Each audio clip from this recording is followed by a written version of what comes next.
যৌথ বাহিনীর অভিযানের কারণে বান্দরবানের থানচি, রোয়াংছড়ি ও রুমায় উপজেলায় নির্বাচন স্থগিত করেছে নির্বাচন কমিশন। সকালে রাজধানীর আগারগাঁওয়ে নির্বাচন ভবনে উপজেলা নির্বাচন নিয়ে আন্তঃমন্ত্রণালয় সভা শেষে এই সিদ্ধান্তের কথা জানান ইসি সচিব। তিনি আরও জানান, উপজেলা ভোট সর্বোচ্চ সুষ্ঠু করতে জাতীয় নির্বাচনের চেয়েও আইনশৃঙ্খলা বাহিনীর বেশি সদস্য মোতায়েন থাকবে। 4 ধাপে অনুষ্ঠিত হতে যাওয়া ষষ্ঠ উপজেলা নির্বাচন নিয়ে সোমবার সকালে আন্তঃমন্ত্রণালয় সভার আয়োজন করে নির্বাচন কমিশন।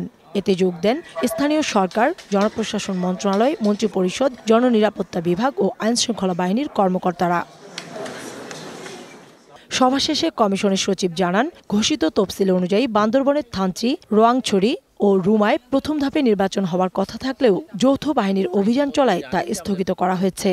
পার্বত্য জেলা বান্দরবনের 3টি উপজেলাতে, বিশেষ করে থানচি, রুমা এবং রোয়াংছড়িতে আমাদের কম্বাইন্ড অপারেশন অর্থাৎ যৌথ বাহিনীর অপারেশন চলমান রয়েছে। তাই আপাতত এই 3টি উপজেলা নির্বাচন স্থগিত করা হয়েছে, যেটা আমরা পরবর্তীতে সুবিধা সময় আমরা আয়োজন করতে চেষ্টা করব। দ্বাদশ জাতীয় সংসদ নির্বাচনের চেয়েও এবারের উপজেলা নির্বাচনে আইনশৃঙ্খলা বাহিনীর বেশি সদস্য মোতায়েন থাকবে বলেও জানান ইসি সচিব।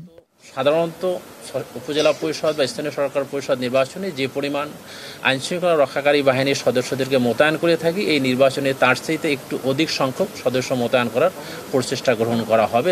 নির্বাচনে এমপি মন্ত্রীদের আত্মীয়দের অংশগ্রহণে আওয়ামী লীগ নিষেধাজ্ঞা দিতে পারে কিনা এমন প্রশ্নের উত্তরে সচিব জানান, এটা দলটির নিজস্ব সিদ্ধান্ত, এর সঙ্গে কমিশনের কোনো সম্পর্ক নেই। একটি রাজনৈতিক সিদ্ধান্তকে আপনি নির্বাচন কমিশনের সিদ্ধান্তের সাথে একত্রীভূত করার কোনো সুযোগ নেই।